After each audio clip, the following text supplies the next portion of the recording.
here's a little solo for New River Train. The vocal part is 4 phrases, like most bluegrass songs.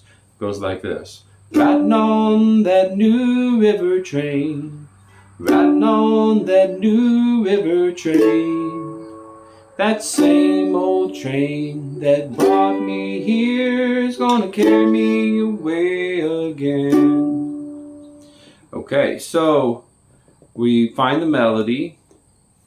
It's something like this. 4, 1, 2, 3, 4. 2, 3, 4, 1, 2. That same old train that brought me here's gonna carry me away again. And that's simpler than we want for our solo.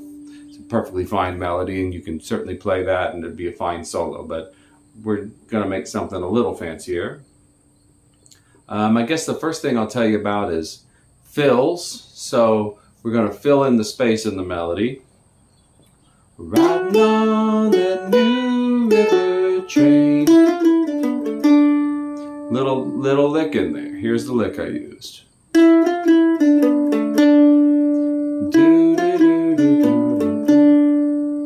And that lick is a D lick. 1, 2, 3, 4, 1, 2, here we go. Right on.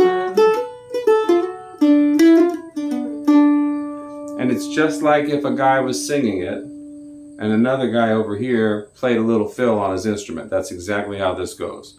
Riding on that New River train. Okay, it's what they would call and response. Second line.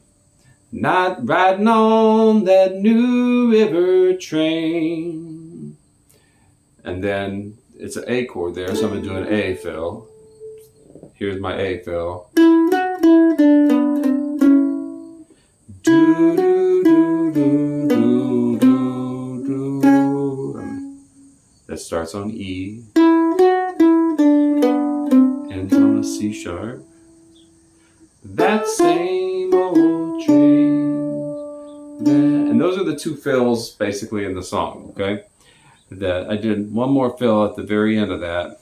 That same old train brought me here, it's gonna carry me away again. And I went.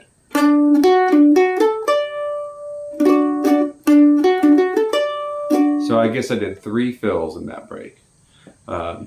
Okay, so now let's talk about the I call these runs, and it's where instead of playing the melody, we get rid of the melody and play a run. Maybe you call it a lick, maybe you call it a run, and you play it right on top of where the melody goes. And I did that on the G chord. Okay, so I went, that same old train that...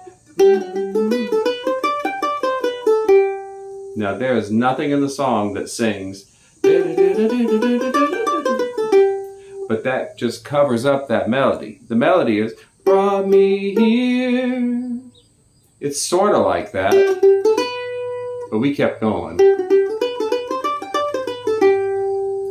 So really it's more of like there's a G run happening there, not so much like we're trying to play something that sounds like the melody and has a bunch of notes. Now it's a G run, okay? Here's the beginning. 1, 2, 3, 4, 1, 2, 3.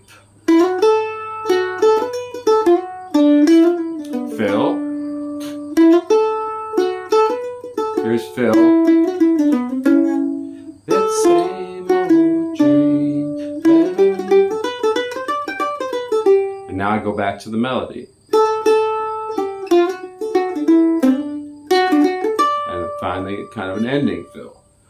Okay? So we've got a melody, we talked about the fills, and we talked about a G run, okay, and then, or a G lick, you could say. So the last 2 things I want to talk about are the pickup notes, and we're going to go like this. You know, it's just going to get us into the song.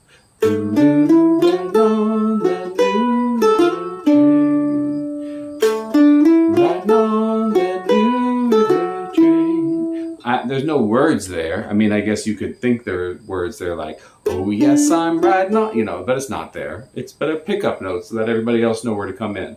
You can't just always come in cold because then nobody knows where to come in. So I got 3 pickup notes.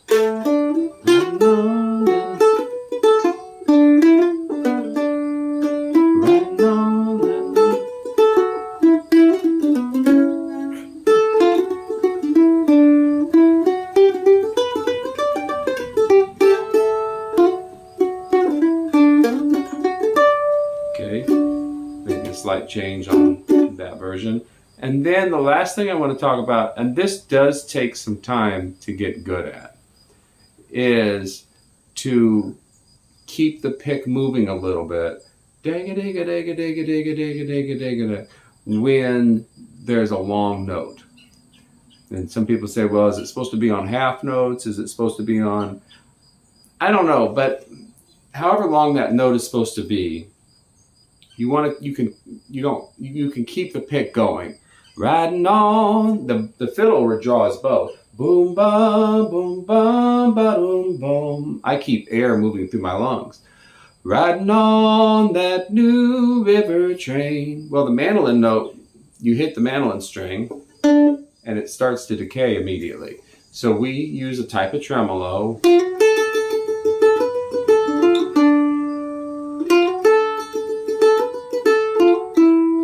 Keep your pick moving to the beat. Here's what I mean. Beat is 1, 2, 3, 4, 1, 2, 3, 4, 1, 2, 3, 4.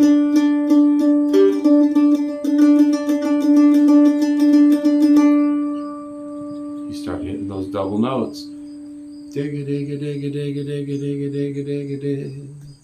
Okay, so the elements we talked about were the melody, the fills, we had a run over the G chord, we had some pickup notes, and then keeping the pick moving to extend the notes out a little bit.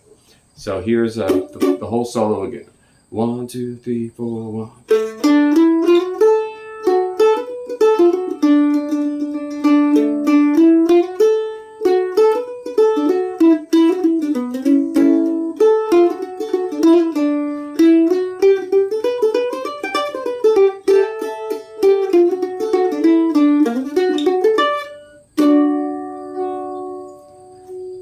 Now I will put the tab up for that, and you can check that out. There's a link in the description here, and hopefully that also helps you think through a little bit about how you might construct a break. I also have a class coming up about how to construct mandolin breaks, where we can go into this a lot more in depth and where you can ask questions. The link for that is in the description as well, and that's nice because, like I said, you can ask questions, there'll be some interaction, and we'll just pick a tune, pick a bluegrass standard, pick a key, and we'll start creating a break, talking our way through it. So it's a good experience. So check that out. Click below, you can get the tab for this one, and have a great day.